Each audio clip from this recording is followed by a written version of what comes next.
was in the name of Islam. The White House hasn't said a word about it. According to him, he believed that the police defend laws that are contrary to the teachings of the Quran. So he was dressed like a Muslim, pledged his allegiance to ISIS, and spent time in the Middle East. Clearly, the NRA is to blame. Or climate change, because according to Philly's odd new mayor, it has nothing to do with you-know-what. In no way, shape, or form does anyone in this room believe that Islam or the teaching of Islam has anything to do with what you've seen on that screen.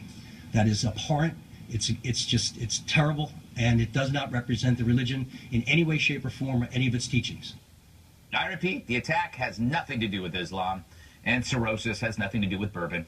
Let's watch the mayor again and see the poor chief behind him. In no way, shape, or form does anyone in this room believe that Islam or the teaching of Islam has anything to do with what you've seen on that screen. That is abhorrent. It's terrible. What could he be thinking? I'm guessing this mayor is full of The suspect, Edward Archer, fired at Officer Jesse Hartnett using a stolen cop gun. The officer is in critical but stable condition. The suspect was then shot, yet another example of gun violence by the police, the mayor might think.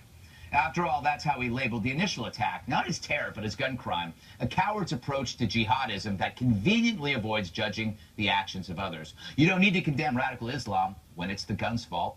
It's the latest incarnation of Islamophobia, phobia, denying facts for fear of appearing bigoted.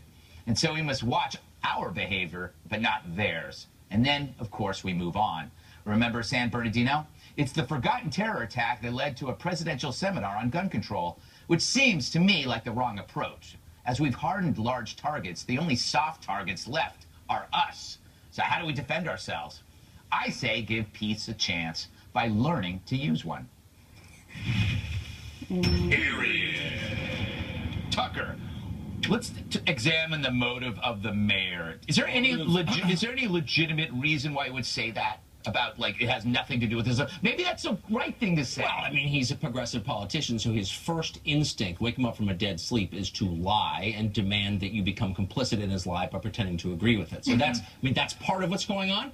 People are overlooking, though, the political motive, and this applies to the Hillary Clinton campaign. This guy got elected this month. He was a city councilman for a long time, in part with a coalition that included Muslim groups and their endorsements, and he signed pledges to be nice to Muslims, etc. They're a key part of his constituency. The Muslim population in America is growing really quickly. You see this in Europe. You see it in Great Britain, where politicians are afraid to denounce Islamists because they're a key voting bloc. You see